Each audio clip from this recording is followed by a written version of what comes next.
Top quality और consistent performance के लिए सिर्फ सिल्वर पंप नाम याद रखना। ની કરીએ મુંબઈ સહિત મહારાષ્ટ્રના અલગ અલગ વિસ્તારોમાં ધોધમાર વરસાદ પડ્યો છે। મુંબઈ, નવી મુંબઈ ઉપરાંત થાણેમાં પણ ધોધમાર વરસાદી ઝાપટા જોવા મળ્યા। અંધેરી, કુર્લા, ઘાટકોપર આ સહિત અલગ અલગ વિસ્તારોમાં પાણી ભરાવાની પણ શરૂઆત થઈ ગઈ છે। અંધેરી સબવેમાં 2 થી 3 ફૂટ પાણી ભરાતા વાહન વ્યવહાર બંધ થઈ ગયો છે।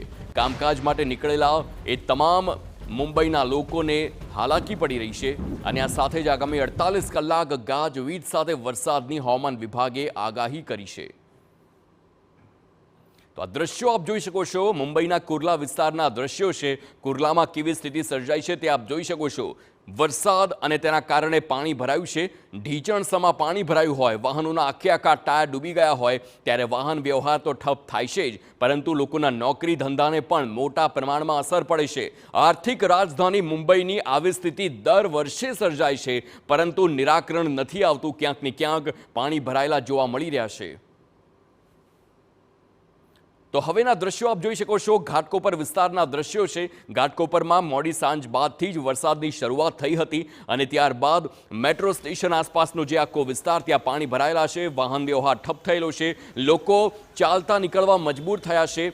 બેસ્ટની બસોમાં પણ લોકો સવાર થઈ રહ્યા છે, પરંતુ ક્યાંક ને ક્યાંક પોતાના વાહનોને અસર પહોંચતી હોય છે। અંડરપાસના દ્રશ્યો પણ આપ જોઈ શકો છો। આ મહિલા અને તેમના સાથીદાર છે તે પણ વાહન ચલાવવા, વાહન ખેંચીને લઈ જવા મજબૂર બન્યા છે।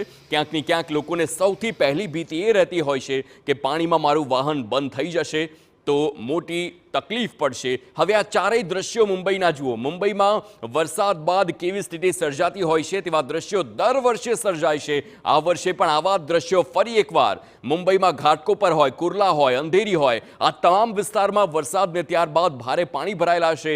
તો ક્યાંક ને ક્યાંક જ્યાં પાણી નથી ભરાતા તેવો માર્ગ પસંદ કરતાની સાથે જ તે વિસ્તારમાં પણ ટ્રાફિકની સમસ્યા ઉદ્ભવતી હોય છે અને તેવા દ્રશ્યો અહીં પણ જોવા મળી રહ્યા છે। આપ જુઓ, મહિલાઓ હોય તે ચાલતી જતા મજબૂર બને છે, તો બીજી તરફ હાઈવે પર જે પ્રકારે ટ્રાફિક જામ સર્જાયો છે, આ ટ્રાફિક જામ મુંબઈની સૌથી મોટી સમસ્યા માનવામાં આવે છે।